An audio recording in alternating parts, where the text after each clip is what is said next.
team ninyo ni Zijan. Yes. Ano masasabi mo doon na so was it a plan talaga na maging love team kayo dun sa series? Sige. Well, yung characters kasi namin really mag-meet talaga siya sa story. But I think ako mismo grateful ako, kami dalawa ni Zijan. Sarap katrabaho, dali katrabaho ni Zijan, walang problema, walang arte.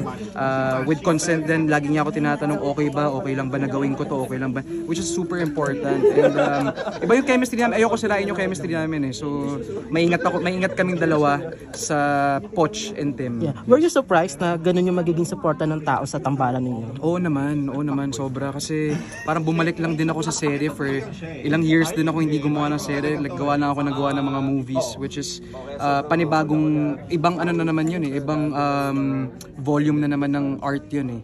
So pagbalik ko ng serye, which is no expectations, nangangatog pa ako, which is first time ko rin makakatrabaho ulit yung, which is ABS. Malaking bagay yun sa akin, it's a milestone. Yun, at the same time, syempre, like, go with the flow lang naman ako, pero nung lumalabas na, sabi ko kay Zijan, nung umiingay na, sabi ko, ano lang, block natin yung noise, focus pa rin tayo sa pagpapaganda ng story, which is, yun yung importante, enjoyin lang natin. Pero level up na ba yung sweetness yung dalawa? Sa high street? Kasi nung una parang kiss lang sa forehead, or kiss lang din. Ako, natatakot ako mabaril eh, natatakot ako kasi, ano na yan eh, parang, basically, naglabas naman na sila ng teaser. That's right. For high street? So, I think ongoing naman na may mga nangyayari naman na sa aming process. So, ma-announce naman yun soon. No, pero ikaw? Ako, like, I'm down. So, si Zijan, sobrang dali katrabaho. As in, sobrang dali katrabaho. Sobrang tropa namin on set. Walang problema talaga. As in, wala akong naramdamang arte. Pero is it like a continuation of Senior High or totally different? Wala pa talaga kasing ina-announce eh. Which is, magkakaroon naman kami ng meeting. Magkaka-meeting pa kami para malatag pa sa amin lahat to fully understand. Pero sinabi na reunion. Yes. Okay, so continuation lang. For sure yan, may magkakasama-sama kami. Pero hindi ba sa high street sa BGC yun? Charet? Well, parang it sounds like, no? Like, yun nga, ako, honestly, excited na ako malaman kung ano yung itatakbo ng story. Yes.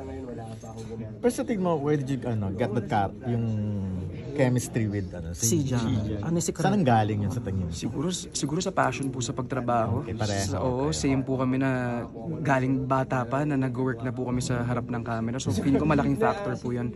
And at the same time, iba rin kasi yung nabibigay na, iba rin kasi binibigay ni Zijan sa eksena eh. So malaking bagay na nagbibigayan kami, wala nagpapataasan. Tapos, as in, hatakan lang kami pataas. Yeah, which is super important for me. Aside from High Street, are there any other Kapamilya stars that you look forward to work with? Ako, Sir MJ.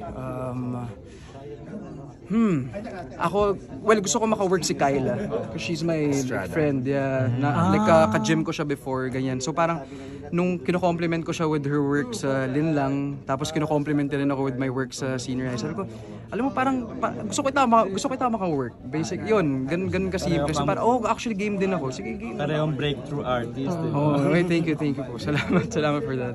Sa lalaki naman, sino? As what? Sa kalab team din. Hindi naman, trabaho lang. Oh, damn. Siguro it's more of, parang wala ako. Actually, ang ganda yan. Napaisip ako. Sa lalaki. Like, age ko ba? Or any naman? Well, JLC talaga. Like, dream ko talaga siya ka-work. Like, iba yung magic na dala niya na ang lakas ng chemistry niya and kahit kanino siya i-pair up. Which is gusto ko magkaroon ng ganong magic na hindi kailangan ng love team. Yeah. Hindi naman DL syempre with Jay. Hindi naman. Like, ka-work lang. Like, ganyan, katrabaho. Yes. Pero wala namang pressure on your part na parang lagi na lang pina-expect na ang galing-galing mong artista. Oo nga. Ganun lagi yung tingin. Like kami ngayon di ba? Salamat po. Pero siguro ako po mas kapag nakakuha ko ng mga acknowledgement from social media, ganyan, with anyone, I try to block it off. Especially kunyari, sabihin natin yung inere yung episode, specifically the episode tonight, ganyan. i-off ko yung phone ko. I'll try to focus on what's next.